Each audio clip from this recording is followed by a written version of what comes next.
One Piece chapter 987. We gotta talk for a second right now. Holy shit. First and foremost, these page spreads that Oda did. Holy shit, these are beautiful page spreads, dude. Like, there's like, I want to say 3 double page spreads in this entire chapter. Like the first spread that you get where you see Kaido and everybody's plunging their swords into him and Kaido is falling off, and you have the flashback where Oden's saying like, hey, I don't care if I die. It's whatever, fam. But my will, my soul is gonna live on. And you see how Kaido pulls the trigger. Well, Kaido has a moment where he's sitting there. He's like, yo, why in the hell does the scar where Odin pierced me hurt? That's what I love right there. Just that symbolism. Because that's Oda saying, like, even though Odin is gone, they're still carrying on his will. They're still carrying on the promise that they made to him. And that's so beautiful just to see that connection right there, to see how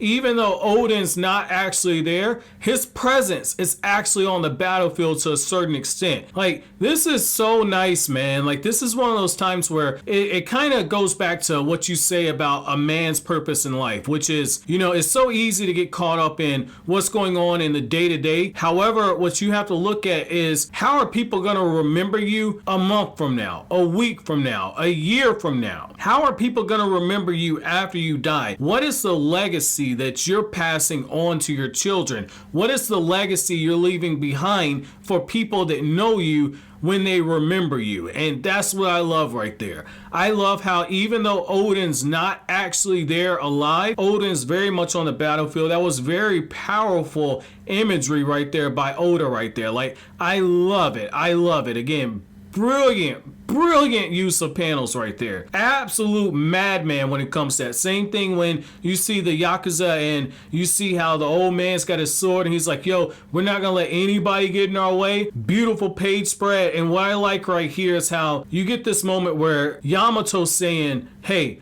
the real vassals of Odin are here. The time to strike back is now. And that's when Ulti shows up, and Ulti is just coming straight for the smoke, and Luffy's like, oh, it's headbutt, bitch. And you got this moment where Yamato says Ulti's name, and they're going back and forth about the fact that Ulti's like, yo, you're gonna pay for what you did to me. And Yamato's like, the hell if I care for. And one of Kaido's men comes out and he says, the area is crawling with enemies. You gotta get out of here. Your father's been attacked. Either help us or get the hell out of here. And Yamato turns around and she basically looks at him and says, the fuck do I care for?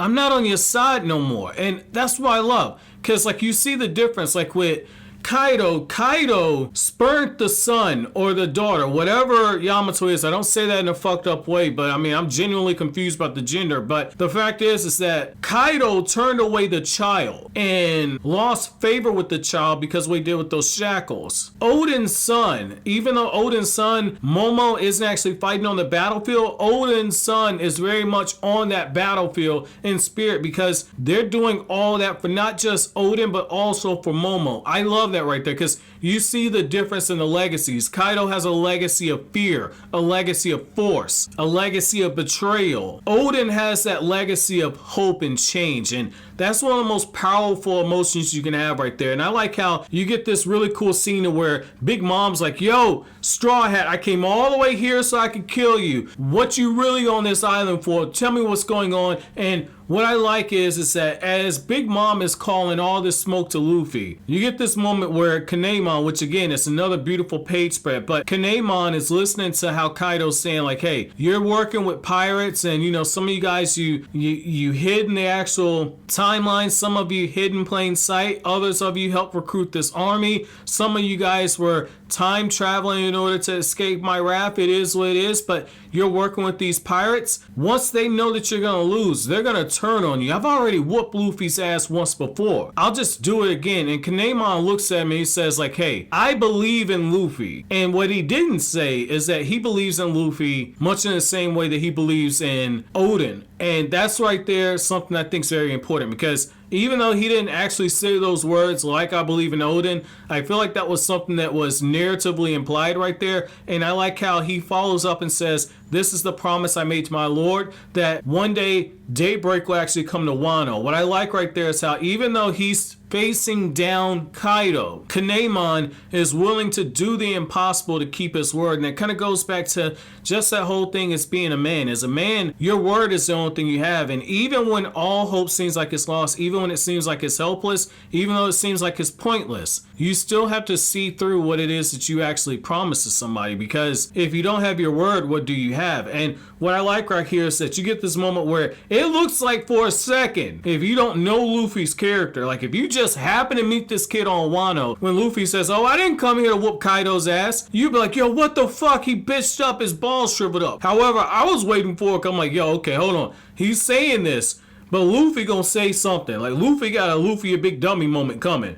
It wasn't a Luffy a big dummy moment. Instead, it's a Luffy the young legend moment. I told you, I'm not gonna say Luffy a big dummy no more. I'm gonna say Luffy the young legend, because Luffy says like, hey, I didn't just come here for Kaido. I came here to whoop the whole lot of you. It's an all-out war. And whether or not Luffy can back it up, it doesn't matter. The fact that he had that confidence to say that is big ball, big dick, big nut energy. I love that right there. And I love how Big Mom's just laughing and heckling, but the thing that she isn't kind of factoring in is she might be stronger than Luffy now. Kaido might be stronger than Luffy now. They probably are stronger than Luffy now. But the fact that you got to remember is that the strongest does not always win. Titles like who's the strongest person, that shit is interchangeable. And when you get somebody as unpredictable as Luffy, you can't let your guard down all the way, because this dude's liable to go to gear 20 on your ass. So I like what you see right there, and I like how they get all these reports of how all of the men that are working with Kinemon and Luffy, how that alliance is just growing and growing, and it's bigger than anything that they actually expected. And what I like right here is that Kaido's like, yo, Luffy, I'm gonna show you the greatest army in the world. That's cool. You want to go to war? Bitch, I go to war too. Kaido transforms. You're thinking, oh shit, it's about to go down. And you get this moment to where Kaido's transformed. He's like, look, I finally sobered up. I'm about to fuck everything up. You see how you got Oden's men staring this man down, all of Oden's vassals. And that's when all of a sudden the minks show up. The minks show up and you just see it and you know that shit's about to go down, man. That is one hell of a way to end the chapter. That is a beautiful page spread right there. I am such a fan of that spread, how Kaido is just seen looming over everybody, and it just shows that impossible task that has befallen Oden's men in order to avenge them. And I feel like that's one of those things to where they're gonna fight and they're gonna fail, but it's important for them to fight and fail. That way they can hold their head high after the fact. So this was a good chapter, man. This is a hype chapter right here. So what I want to know from you guys, so my chapter question is, do you guys agree with me that Kinemon holds Luffy in a close to a similar fashion that he did Oden? Not on the same tier, but he buys into Luffy much in the same way that he bought into Oden. And what is it about Luffy that you think that allows Luffy to win these people over? Let me know down in the comment section below. But as always, guys, if you like anything I had to say, don't forget to comment, rate, subscribe, and share. Thank you so much for watching to the end. Have an awesome day, guys.